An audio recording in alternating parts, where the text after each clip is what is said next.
que déjà on peut dire que notre Volta elle est réussie. On a gagné une étape, on a porté le maillot rouge à la pédale sans aller dans une échappée. Donc je pense que sur cette partie-là, même si c'est arrivé extrêmement tôt et que voilà, on sait très bien que les victoires en première semaine, souvent on a tendance à les oublier quand on arrive en troisième semaine ou à la fin d'une Volta. Mine de rien, cette victoire, je pense elle compte dans ma tête, elle compte dans la tête de l'équipe, elle compte dans la tête des équipiers. On n'a pas envie forcément d'en rester là, donc voilà, une deuxième partie de Volta réussie, ce serait déjà pour moi retrouver de la sensation, me faire plaisir, réussir à aller crocher des résultats et pourquoi pas une autre victoire d'étape. Je pense que d'un point de vue personnel, si je retrouve les jambes que j'avais en début de Volta, c'est tout à fait possible. D'un point de vue équipe également, on a vu qu'on a quand même voilà des jeunes qui ont les dents longues. Je dirais Brieux était dans l'échappée qui va au bout, il fait huitième sur une étape de montagne. On a vu que Thibaut sur le sprint se débrouillait super bien, il va faire sixième le jour d'un sprint massif, alors que c'est pas du tout un sprinter de sprint massif. Je pense qu'il y a un chrono individuel aussi où on a deux gros rouleurs qui peuvent essayer d'aller chercher un résultat. On a Rudy et Clément qui ont aussi envie d'aller dans les échappées et qui peuvent tirer leur épingle du jeu dans les échappées. Donc je pense on va courir libéré. Des fois, c'est en courant libéré qu'on arrivera à aller chercher le meilleur des résultats. Ça n'a rien à voir avec la Volta, je sais pas si tu as eu le temps de voir, mais on a trouvé ton successeur autour de l'avenir, un certain Paul Sexas, qui a reconnu que succéder à David Gaudu, c'était quelque chose, c'était en 2016. Je sais pas si tu connais un peu Paul, mais si tu peux nous parler de cette génération montante et de ton successeur autour de l'avenir. Bah déjà, je suis vraiment content d'avoir un successeur et une équipe de France qui nous a succédé. J'en parlais avec Nance Peters qui est là sur la Volta, qui était avec moi au Tour de l'Avenir en 2016. Je lui ai dit bon, c'est bon, il y a une équipe de France qui nous a succédé sur le Tour de l'Avenir, donc c'est vraiment sympa. Après, Paul, c'est pas quelqu'un que j'ai encore côtoyé chez les professionnels. Par contre, ça a l'air d'être vraiment une personne qui a la tête sur les épaules, une personne qui a envie de faire de très belles choses dans le vélo. Il a montré déjà sur le Dauphiné qu'il avait le talent pour être un grand et qui est déjà un grand. Et puis voilà, il y a quand même une belle génération, mine de rien, de Français. Je pense qu'il faut pas oublier non plus le numéro qu'a fait Max Decomble, qui évidemment passe voilà qui est dans la Continentale et qui va sûrement être un très bon coureur dans le futur. Donc voilà, je pense que Paul et Maxime sont aussi l'incarnation du futur du cyclisme français pour les courses par étapes montagneuses. Baptiste, ici Brésisel, à t'entendre, pour toi, la Vuelta est pas du tout finie. Il y a encore des belles choses à faire. Oui, c'est sûr on a fait que 9 jours de course, hein, donc il nous reste bon si on accepte Madrid parce que voilà, je sais très bien qu'à Madrid je vais pas jouer. On enlève aussi le chrono. Il reste encore plusieurs étapes sur lesquelles on peut jouer. Je pense que demain, je vais être encore un petit peu sur une phase de récupération progressive, en tout cas au maximum, parce qu'il n'y a pas forcément de vraies journées de repos sur des grands tours et encore moins sur cette Volta. Mais non, c'est sûr qu'il reste encore de belles étapes. Je pense que Bilbao, ça peut être une belle étape pour moi. J'ai une étape qui arrive à l'Angliru qui est mythique. Il y a une arrivée aussi au lac de Somiedo à la Farapona où j'ai déjà gagné en 2020. Donc c'est tout autant de belles arrivées qui peuvent me correspondre en tout cas cette semaine. Et voilà, on a envie de faire des belles choses. On baisse pas les bras dans tous les cas. On a déjà gagné une étape. Cette pression-là, on va dire qu'elle est un petit peu enlevée, la pression de gagner la première étape. Maintenant, on va se mettre de la pression pour gagner une deuxième étape, mais c'est une pression qui est totalement différente. Question suivante. Ouais, Nico, vas-y. Oui, David, bonjour. Lors du dernier point presse, tu nous avais dit que tu aurais sûrement besoin d'un petit peu de temps sur cette Vuelta pour espérer être performant. Est-ce qu'avec le recul, tu peux nous dire qu'il y avait un petit peu de bluff ou réellement tu t'es surpris sur cette première journée? Non, franchement, il y avait pas du tout de bluff. Je pense que quand on voit mon niveau 10 jours avant au Tour de l'Ain, je pense que certains du groupe Eto du Tour de l'Ain ont dû se demander ce qui pouvait se passer et comment je pouvais passer du groupe Eto du Tour de l'Ain à gagner sur la Volta. Après, du coup, franchement, j'avais un retours de sensation à l'entraînement. C'est sûr, le mercredi avant le grand départ. J'avais eu une bonne journée à l'entraînement, donc j'espérais que ça monte crescendo, mais de là à monter aussi fort et que je sois aussi fort sur la première arrivée au sommet à Limone Piemonte ou le lendemain sur la journée où j'ai gagné, je pensais vraiment pas être à ce niveau-là. Et je pense que c'est peut-être ce contre-coup-là qui m'a fait, que j'ai payé derrière pendant les derniers jours. On te sent vraiment apaisé, David, contrairement à ce qu'on pouvait entendre, ce que tu disais même avant le début de la Vuelta. Là, tu sens très serein.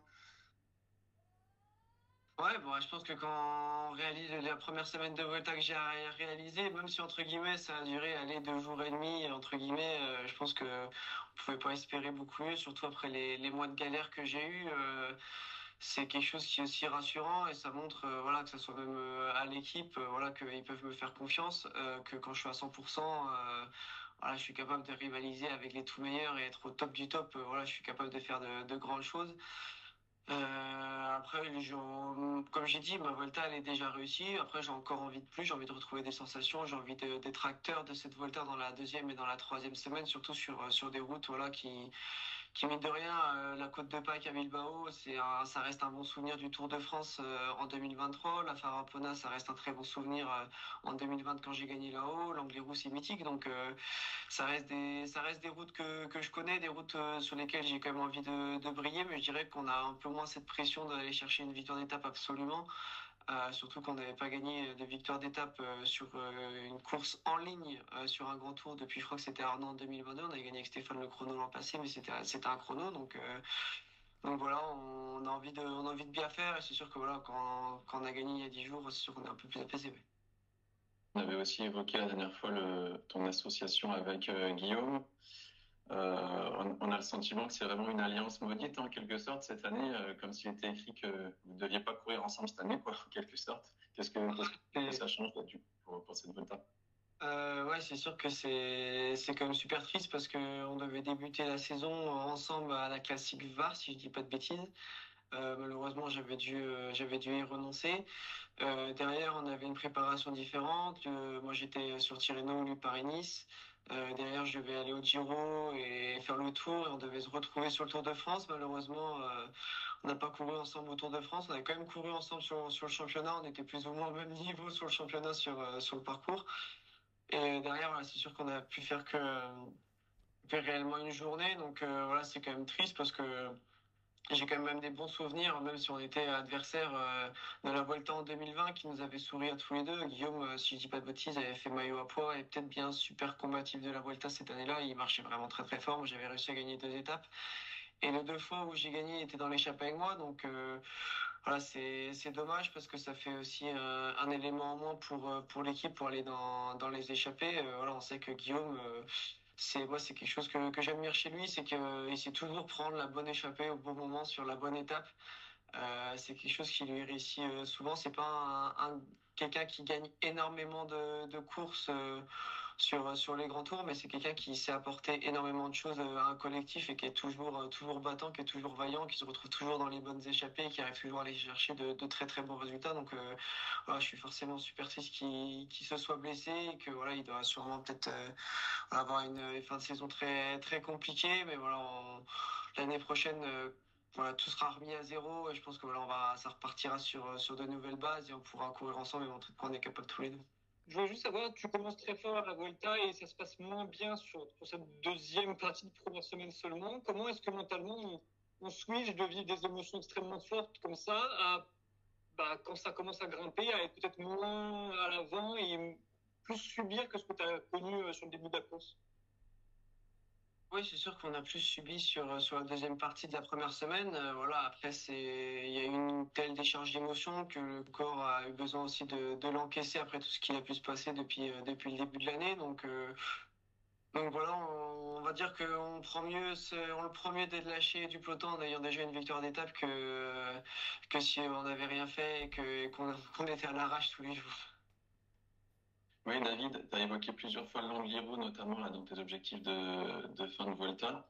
Quelles sont tes dernières références, en quelque sorte, y compris à l'entraînement, sur des ascensions longues comme celle-là? Est-ce que la prochaine étape pour toi, c'est pas de te rassurer aussi sur des ascensions longues et sur l'enchaînement d'écoles, en quelque sorte, parce que depuis le début de l'année, que ce soit à Oman ou là sur tes perfs à la Volta, finalement, c'est plus sur des arrivées un peu plus courtes, on va dire typé puncher, grimpeur. Oui, c'est sûr que pour l'instant, si on regarde ma saison, j'ai pas vraiment fait à 100% d'étapes de montagne. J'ai fait aller si Tagliacozzo peut-être sur le Giro, c'est l'étape où je m'ouvre la main et c'était une étape de moyenne montagne, je dirais, c'était pas une vraie étape pure de montagne, donc c'est peut-être ça aussi qui fait que j'ai été un peu juste sur les étapes de montagne, c'est que bah, depuis le début de l'année, voilà, mes références entre guillemets, c'est des étapes vraiment très punchy. Et là où j'ai performé l'autre jour, c'était sur une étape toute plate avec une arrivée sèche à l'arrivée.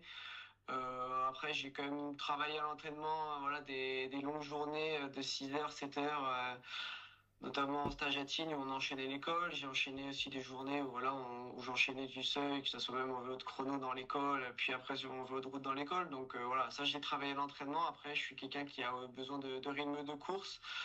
Et du coup, voilà, va falloir retrouver le rythme de course dans ces ascensions. Mais voilà, ça viendra tout naturellement, je pense. On n'est pas devin, toi non plus, David, mais cette Vuelta, elle est promise à Jonas Vingegaard ou tu penses que quelqu'un peut aller le contrer? Il a montré que c'était le plus fort, je pense, hier. C'est aussi un coureur qui a déjà gagné le Tour de France, qui était peut-être le grand favori avant le départ de cette Volta. Après, voilà, un grand tour, c'est 3 semaines, c'est long, il reste encore 2 semaines, il reste beaucoup d'étapes piégeuses. Le temps est pas forcément de la partie, on l'a vu sur la première semaine. Donc voilà, il peut tout se passer, il peut tout se passer en deuxième et en troisième semaine. On n'est pas à l'abri, voilà, qu'il puisse craquer en troisième semaine. Il a couru le Tour de France avant. On a un joueur Almeida qui va aussi monter, je pense, en pression, qui va sûrement être son adversaire numéro un. Donc voilà, il est bien parti actuellement pour faire quelque chose, pour peut-être voilà, être sur le papier favori numéro un de la victoire à Madrid. Mais voilà, la Volta est encore très très longue et voilà, il y a encore beaucoup d'étapes de montagne. On n'a pas encore fait une seule véritable étape de montagne encore.